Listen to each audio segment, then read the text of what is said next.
welcome to this week's edition of The Scots in Us.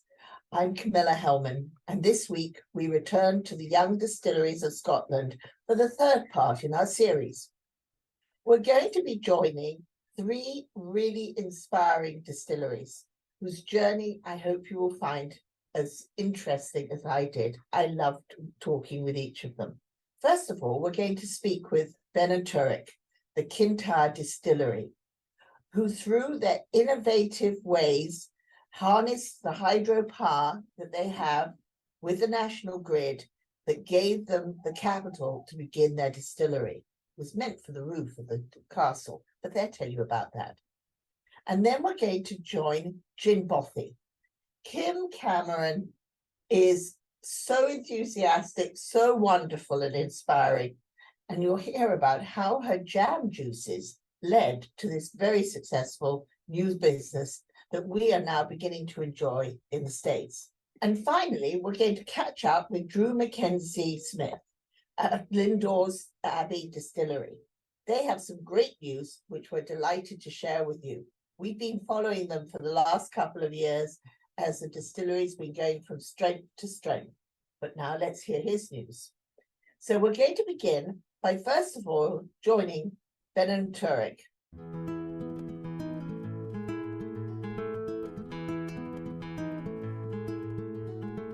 Good morning, and I'm delighted that now we're going to be joined by Emma Hall of Beinn and Tuirc, which is the Kintyre Distilleries. We're going to join her and hear of their exciting journey so far. It really is very inspiring. And Emma, good morning. Hello from Scotland. So Emma, you sent us across a wonderful video that really shows us what you've been doing the past 7 years to bring the distillery to where it is today. So shall we begin by taking a look at that? Good plan, that's a great idea. All right, lovely. So now let us view Beinn and Tuirc and be introduced to their wonderful range of products.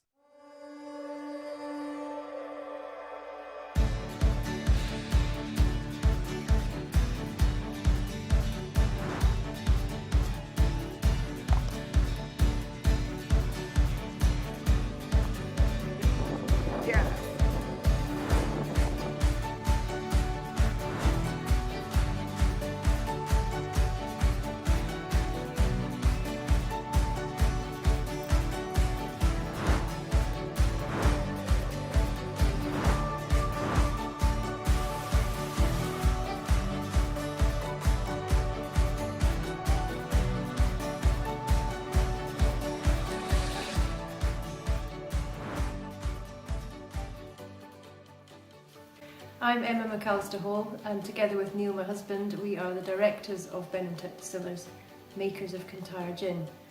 We named the business after the highest hill in Kintyre, which is located just behind the distillery, and it translates from the Gaelic as Hill of the Wild Boar. However, the Kintyre Gin story really begins in 1815 with the construction of Torresdale Castle. It was built to be a family home for General Keith McAllister of Glenbar. But sadly, he never had the chance to live here, as he died suddenly not long after its completion. My family originally rented the castle around the 1870s, and then my great-grandfather William McAllister Hall purchased it and the estate around 1895. His father before him made a significant fortune in the setting up of the British India Steam Navigation Company. However, unfortunately, all that fortune has since dwindled, and we've had to look at other means to make money. My parents started up a self-catering business, and myself and Emma have carried that on, but we still needed something bigger to help pay the bills, and that's where the hydroelectricity comes in. In 2015, we installed a 99 kilowatt hydroelectric scheme on the estate, which is fed from a small weir of the former farm buildings. A shed houses the turbine which turns the water into electricity, then releases it back into the stream. Initially, we were selling all the power back to the grid, which provided a significant income boost to the estate, the first in many generations. While toasting the success of the project with a generic gin and supermarket tonic, I had a light bulb moment. Why not use our clean, sustainable hydroelectricity to create our very own craft gin, right here in the heart of Kintyre? That marked the beginning of our Kintyre Gin journey, and our first bottles rolled off the production line in 2017. This is our 200 litre copper pot still called Big Dawn, and it works very hard for us, distilling 3 or 4 times every week. In our signature Kintyre Gin, we use a blend of 12 distinct botanicals, 2 of which have an important connection to the estate. That's Icelandic moss and sheep sorrel. They're both found in abundance and represent our coast and wooded area. From the beginning, it was really important that we kept sustainability at the core of the business. So as well as the obviously sustainable source of power from the hydro that we use to distill the gin, we've also got our own source of spring water. So that's from a natural spring on the hill, and it's naturally purified through the rock. So it gives the gin a kind of unique purity as well. We have a tree planting scheme that we started with our holiday guests. So we actively encourage them to plant trees on the estate. We've got a small plantation behind the distillery as a way of kind of replenishing carbon that they've used getting here, things like that, and our own transportation. We really want to be a socially responsible business as well, so it's important to us that we work with the local community where we can. So we sponsor local charities and events, such as the local music festival. And more recently, we were able to produce our own hand sanitizer to help out frontline workers in the pandemic when there was a shortage. We have also expanded our range, and as well as Kintyre Gin, we also produce 4 other core products. Kintyre Pink, which we distill with Scottish raspberries, our Navy Strength Tarbet Leg Biter, an orange liqueur distilled with locally ground coffee beans, and a zesty citrus gin. More recently, we have purchased rum casks from the Caribbean and have bottled a 10-year-old Barbados rum and a 3-year-old Caribbean blend. We also have plans to create our own spiced rum. Our tasting room opened in 2018, and that allowed us to do tours and welcome visitors and tourists and share our story with them that way. And they were really popular, so that kind of led us thinking, how else can we attract visitors up here? So we decided to do an extension to the farmhouse, that was in lockdown last year. So we've now got a gin school, purpose-built gin school, and we decided that it would be a good idea to also incorporate a cafe so we could actually feed people when they come and visit us. So we hope to open both of those things in May when restrictions lift, and are really looking forward to sharing our story with even more people. We are really proud of what we've achieved to date, and we've got a good few ideas in the pipeline moving forward of what we can do in the future. Ultimately, it's about leaving a legacy, not just for our family, but for the community and ultimately the planet. We feel so blessed and so lucky to live in this amazing part of Scotland, and we love welcoming guests and telling our story, and we're really excited for things to sort of return to the new normal so we can keep doing that. And we really hope to be able to welcome friends from across the pond as soon as we can, and so we can share a Kintyre Gin with you all. Slange! Cheers!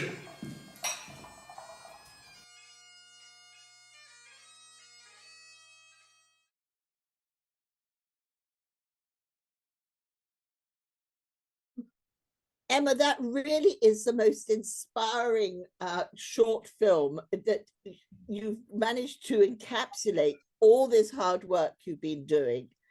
But I love the bit of how you were inspired to harness hydropower in the way you did. But was your wish always to do a distillery or to help the castle? The original plan was really to fix the castle roof, and the idea behind the hydro scheme was to boost the income of the estate. So the original family money has sadly dwindled away over the generations, and so that was the primary aim for the hydro scheme. But if we were going to it's a sort of a scarily astronomical sum to fix the castle roof, and it's effectively just a house at the moment. It's our home, so we wouldn't see any return on that. So my husband thought it would be a much more prudent idea to actually create a new business with this new income. So we've shelved fixing the castle roof. So we're still living with the leaks, but we make lovely gin, so it takes the sting out of it. And the range is growing. I mean, you've got the range of gins, but you noted at the end of this wonderful video that you've just got some casks in, and you're making, Yes. Is it rum?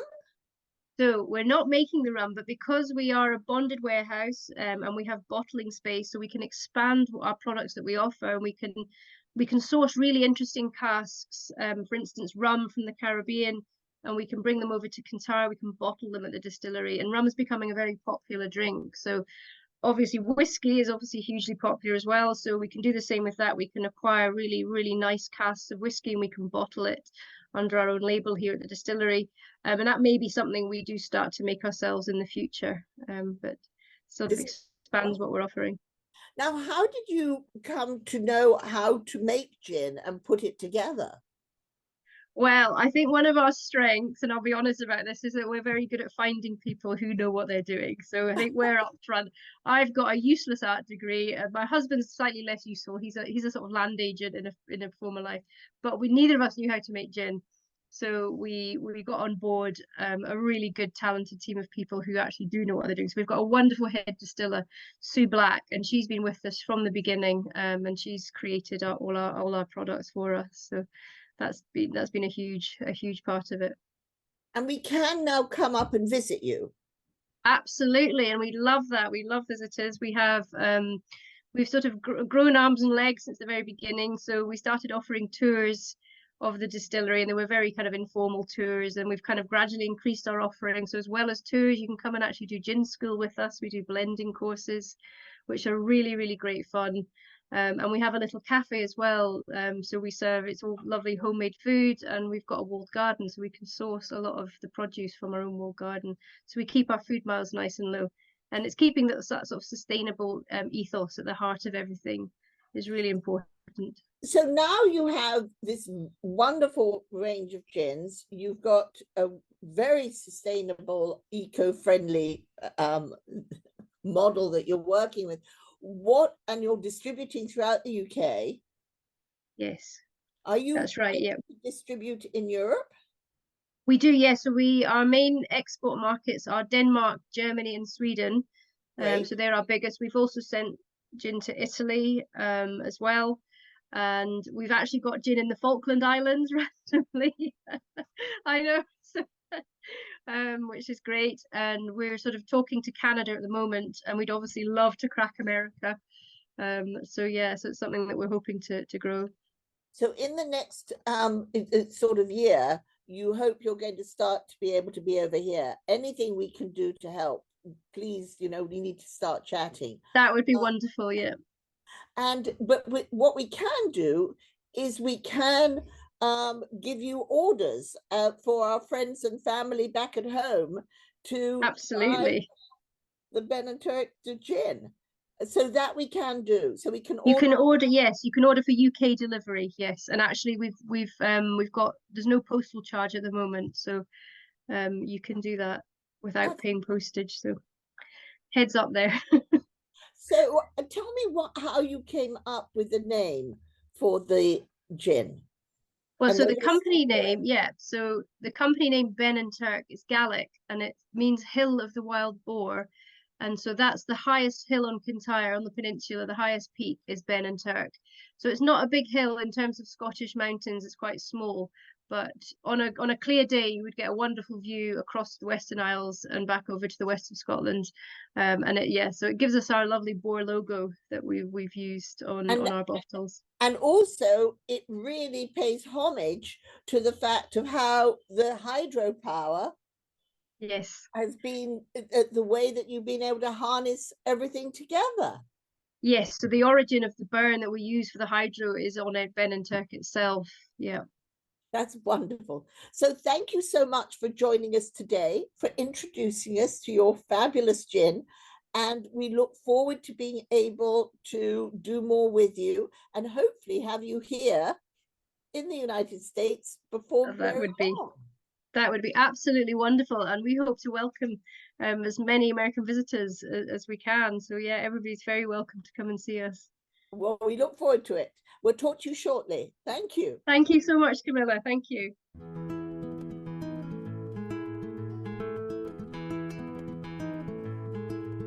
I'm delighted that today I'm going to be speaking with Kim Cameron, the founder and driving force of nature of Gin Bothy. And so without more ado, Kim, good morning. Good morning. It's lovely to meet you. And I cannot tell you how fascinated I am to hear your story, because every time I start reading a piece on you, I go, but what else? What else? Because you really have come up with a wonderful new distillery. And it's really, from what I gathered, grew out of your passion for jams and jellies and botanicals and the garden. Yeah. So I'm often called the accidental gin maker in Scotland. We're in the northeast of Scotland in Angus, which is a beautiful part of where the Cairngorms meets the valley, I suppose, and we grow some of the best fruit, I believe, in the world here. And I had a little coffee shop in Glenisla, just in the north of Angus, and I was making lots of jam. I entered a jar of jam into the World Championships, which, believe it or not, there is such a thing, and it was held in Dundee, when our nearest city, which is famous for jam and marmalade. So I entered a jar of jam into the World Championships, and I won a category called Merry Berry Jam. Now, this was back in 2013, and I had a little bothy on the farm that I rented, and I converted it into a production kitchen. Now, Glenisla, for those of you who've maybe never been, has a population of about 12 people. And we had lots of hill walkers and visitors that would come up to climb the mountains, and they'd come in for a coffee. And that's our footfall. So I converted the bothy into the jam bothy, and I was making so much jam that I had lots of fruit and juice left over. And my mum actually said, well, rather than waste that, why don't you add it to your gin? Because that's what we used to do. So armed with as many demijohns as I could get, I started infusing the same seasonal calendar that I used for my jam with gin. Now, this was before gin was a trend in the UK. I mean, 70% of all British gin is now actually made in Scotland, and outsells whiskey, which, you know, in our generation, who would ever have thought that possible? But gin is such a, you know, at that point wasn't trending. It is now. But my wee bothy up the glen, the long and short story of it really is the jam bothy became the gin bothy back in 2014, as there were as many people coming up the glen for the gin as there was the jam. And how did you know how to make gin? How did you get a gin distillery going? Well, the truth of it, to start with, I bought my first batch of gin in from a local distillery, but I couldn't control the juniper, I couldn't control the botanical, and it just wasn't as smooth as I wanted it to be. So I decided I would need to learn, and I learned to distill. And we then were able to create gradually, and we've just done it over time. We, as a team of 16 part-time women, all rural women employed, you know, husbands are gamekeepers, farmers, and I've been able to really engage a rural community who are all supporting my gin and jam journey. So I learnt to distill. I bought my first 200-litre still back in 2015, and we started distilling our range of gins from there. We now produce 14 different spirits, different gins, and a rum. And we're inspired, I guess, by the environment where we are, from the mountains. Kirriemuir has some of the purest water. The pH, it's paired with Volvic in France because the water is pure, and it's perfect for distilling. So I now use the seasonal calendar with my fruit liqueurs, and then for the spirits, it's distilled really from inspiration from the mountains. So we have heather, milk thistle, Scots pine, a little bit of rosemary. So it's a really pure, clean, savoury gin. And it's a beautiful gin. But you have rhubarb and berry and cherry, but we can't get that yet over here in the States, but we can get your original and then another one as well. Yeah, so it's taken a long time, but finally, it's taken 4 years, but our original gin is now available in Total Wine stores.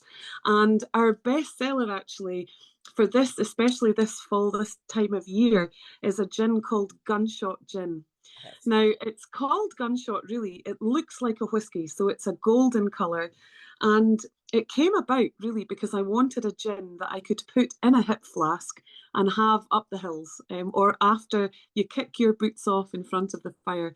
And it's in the botanicals in that I use, so you've got cinnamon, cloves, nutmeg, spice, and a tiny bit of Scottish honey.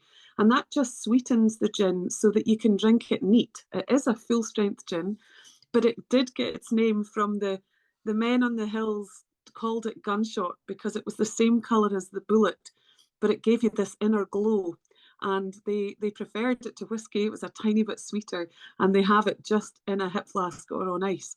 So Gunshot is the one gin that people kept, especially our American visitors, wanted to take back to the States, and it inspired me to keep going. And eventually now we've been so lucky that we have our two gins, the original and the Gunshot, now in 27 states in total wines. Wow, and it goes up and up every time I talk to you. I think we were at 11 when we talked a few months ago, and now 27. But your website's wonderful. But you're near Glamis Castle.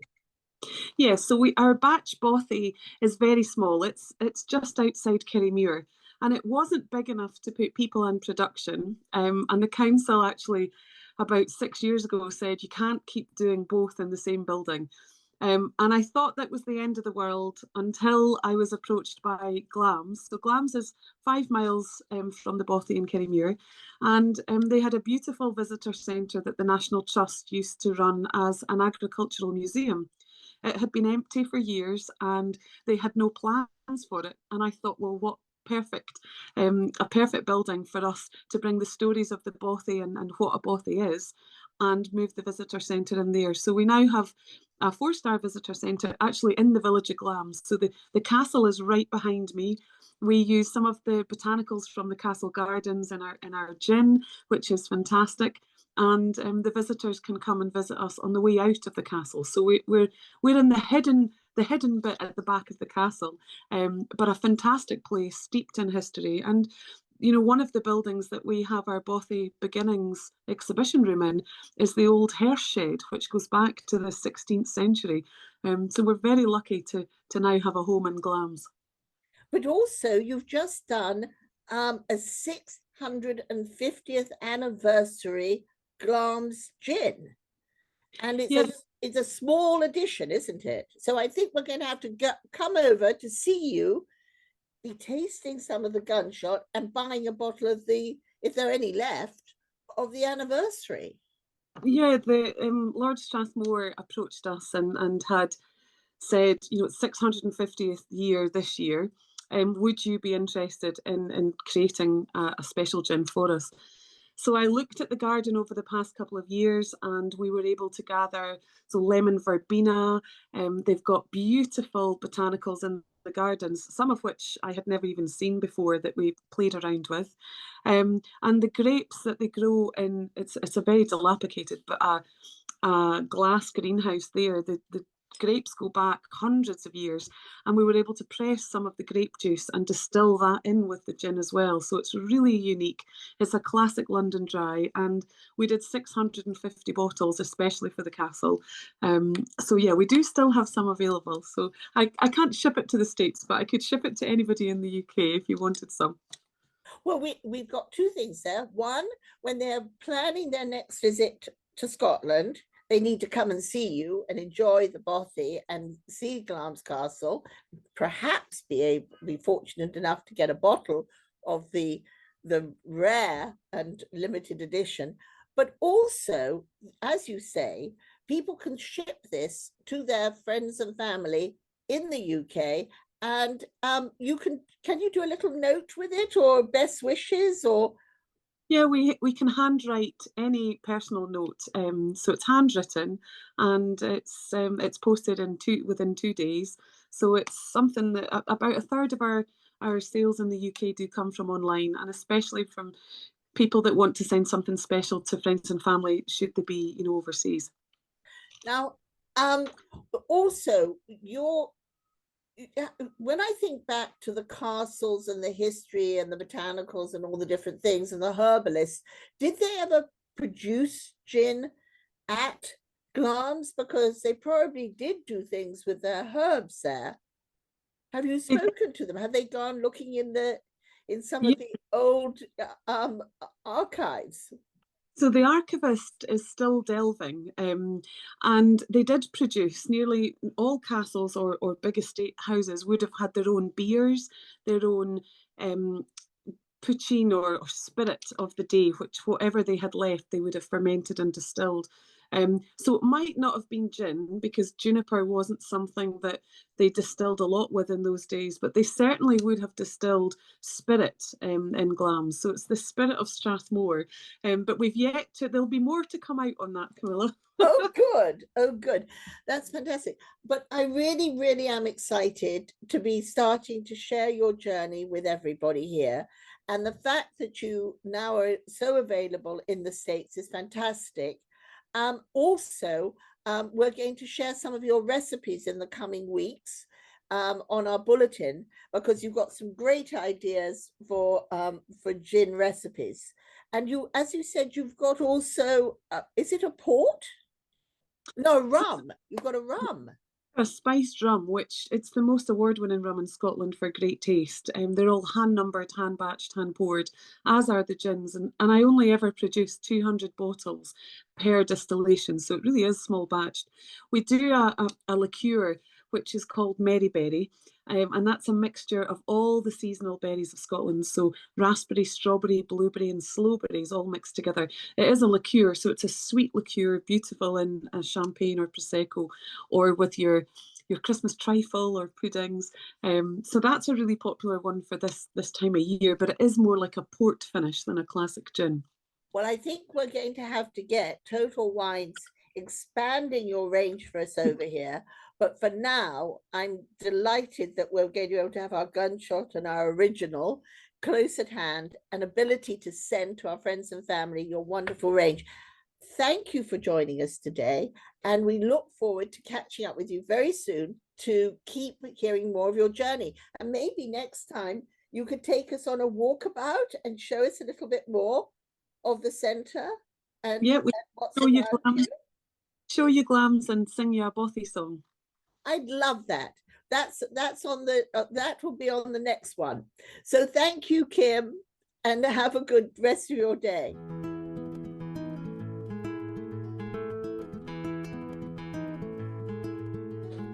Good morning, and I'm delighted today that we're now able to catch up with Drew Mackenzie Smith of Lindores Distillery.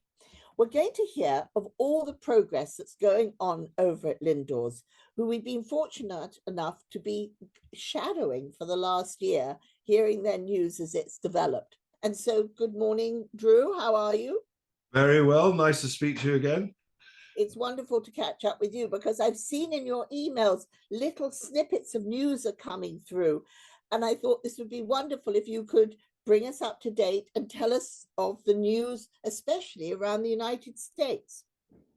Well, it's great timing for us vis-a-vis the States. There's all sorts of things going on. But the most important thing is, at long last, we now have distribution in America, because we have hundreds and hundreds of American visitors here at the moment. Maybe it's to do with the exchange rate, but we're enjoying a resurgence of our American friends coming. And of course, one of the first things they say is, well, can we get your whiskey in the States? And it has been very frustrating to say, well, actually no, unless you put it in your suitcase. So no, it's great. The first shipment is actually headed there at the moment, going to Total Beverage Solutions down in Southern Carolina. Who are a great outfit. We're very, very pleased that we've teamed up with them. So yeah, hopefully, very much think this side of Christmas, the whiskey should be going there. The aqua vitae will be heading as well. And one of the things I always like when I read my history books is that there was actually aqua vitae on the Mayflower all those years ago. I'm not saying it's from Lindores Abbey.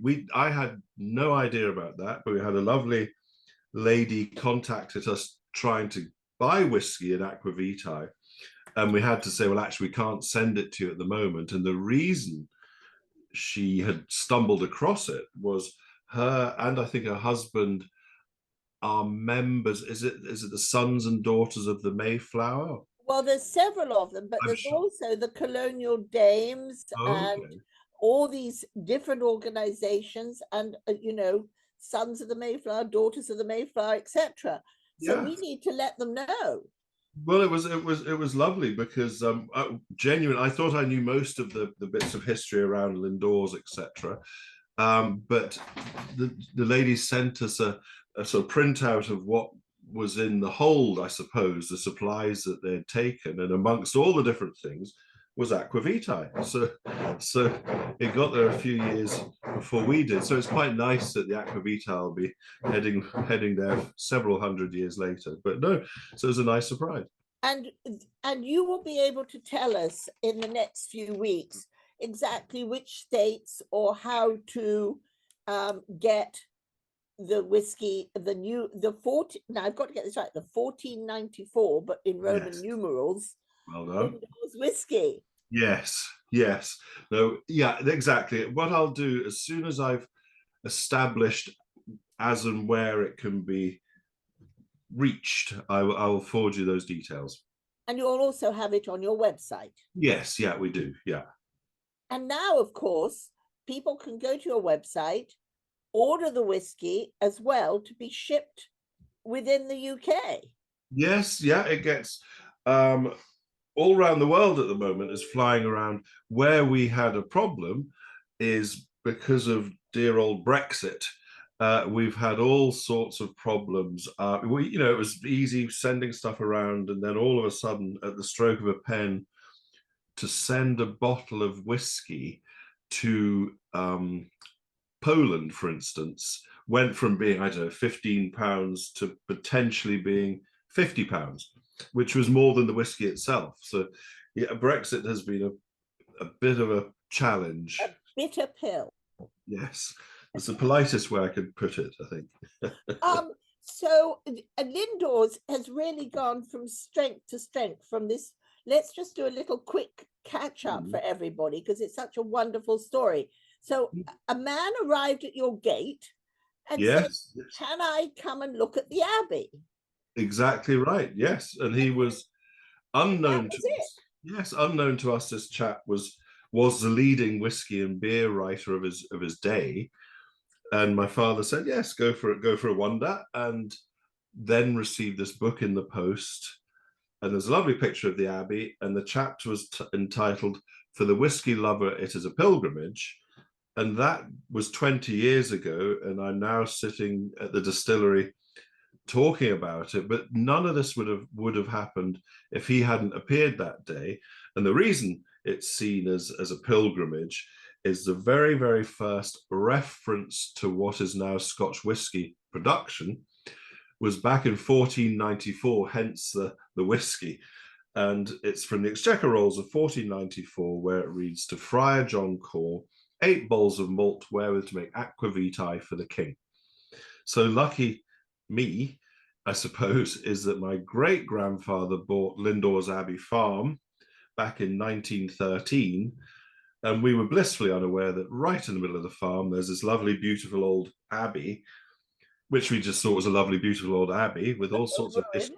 Yeah, and we had William Wallace, all sorts of bits of history, but the most important bit, arguably, or certainly the bit of history that has enabled us to preserve the Abbey, hopefully for another 500 years, is the whiskey connection. So no, it's been a labour of love. So on your 110th anniversary of buying the farm, you now have it back in making whiskey again. Indeed. 700 years later. Yeah. So no, it's great. Involved was having that history was a fantastically helpful thing, and we're very lucky to have it. But if the whiskey was not great quality, then it would have been a waste of everyone's time and disrespectful, I suppose, to the history. So it was huge delight recently, because I can sit here all day. Exactly, I can say all day it's super. But we were very pleased recently when we won a double gold at the very prestigious San Francisco Wine and Spirits competition. Completely unexpected, if I'm honest, because it's a very young whiskey. It's 4.5 years old. And so, yeah, it was great, because that's affirmation from outside that the whiskey is matching the history. And just so people understand, whiskey can be 3 years and a day. Yes. And then a young whiskey. So though we know about the 10-year-old, the 15-year-old and everything, a young whiskey, which the Lindores is, to be up against these stellar older whiskies and win a double gold, which means everybody agreed it should be the winner. Yeah. No, it was huge. It was hugely exciting because, yeah, as you rightly say, yeah, it was against some very, very good established whiskey, 10-year-old, 12-year-old. So one of the most exciting aspects and feedback we've had is the fact, well, if it's this good and this award winning at that age, well, you know, when it gets to 10 years old, it should knock our socks off. Well, we're very excited. We're very excited. We're going to be able to taste your whiskey very shortly. I'm so excited for you. I'm so excited for you because it's such a wonderful, drive you've shown, and a story that is over 20 years. And now look what's happening. This is fantastic. Yeah, no, we're very excited for it. And it would be super to think of the Lindores being sampled by your members at some point. Oh, well, we're going to talk to you about that next, because that would be fantastic. We have a very big Burns night at the end of January, and we do a whiskey tasting, and it's something that's in my mind that we need to be having a toast of Robert Burns with your whiskey. That to me would be fantastic if we can pull it off. Quite right. Well, I'm sure we can. I'm sure now that we have the ability to get the whiskey to you, I'm sure we can sort that out. Oh, that would be great. Well, I'm so glad to talk to you. Thank you for carving out a few minutes to spend with us, and to speaking with you in the next few weeks, and to learning more and letting everybody know how they can get hold of the wonderful 1494 Lindores in Roman numerals. Quite right. Well, if any of you are in Orlando in January, you can come and see me being chieftain of the Highland Games, which is a very surprise. It's an honor. I was contacted a while back to be, the chieftain of the Central Florida Highland Games in January. Debbie Goldfarb? No, it's a chap called Tony Duff Dickens.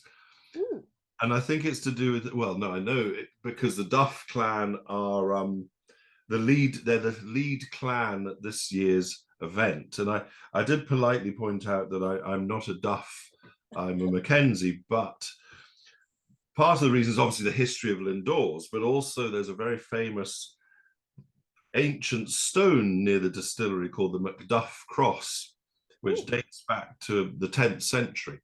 And I think that's part of why I've been invited. I mean, I said yes because it sounds very exciting, and then I was told there's about 100,000 people come to this Highland Games, whereas the last one I was at was with Prince Charles at the Castle of May. I think there's probably about 200 people. So this will be a different challenge. Has our monarch sampled your whiskey yet? He has, and actually he's sampled the aquavitae. We've had a connection really for over the 20 years, because when I first contacted him about what was happening, and interesting, I was saying about Lindores having all these little bits of history. Well, one of them, which is bittersweet, I suppose, in many ways, is the very, very first Duke of Rothesay is buried at Lindores Abbey, and heir to the throne is always, so King Charles, when he was Prince Charles, was the Duke of Rothesay, and the current Duke of Rothesay is Prince William. Yeah. But sadly, it's a very sad tale. The very first Duke of Rothesay was a bit too young to be king, and his father, who sadly was not really compos mentis by this point, asked his uncle, the Duke of Albany, to look after him at Falkland Palace, which is just down the road, and look after him until he was old enough to be king. He wasn't a very good uncle. He didn't look after him at all. In fact, sadly, he starved him, and he's brought over here and buried at Lindores Abbey. So yeah, it's a funny thing, because Lindores has been in the family for so long. Its history is not really known, which is one of the things I like best about the distillery. I mean, it's great to have a thriving distillery, a thriving business, but I suppose my head is on the distillery side of the road, but my heart is on the Abbey side. So it's nice to be able to raise funds to help preserve the Abbey, but also just to let more people know its history. But as you said, the first aquavita notes show that they were made for the king. Yes, exactly. Yeah. And so you have made aquavita again for the monarch. I could be cheeky and ask for a royal warrant, but I think you have to wait for 8 years. You never know. But you never know. But isn't that lovely? Yes. Yet another wonderful connection. Yeah, it is. No, the Abbey in Lindores is in a funny way the sort of gift that keeps on giving in that sense. There's so much history and links all around the world. So it's super. It's great fun.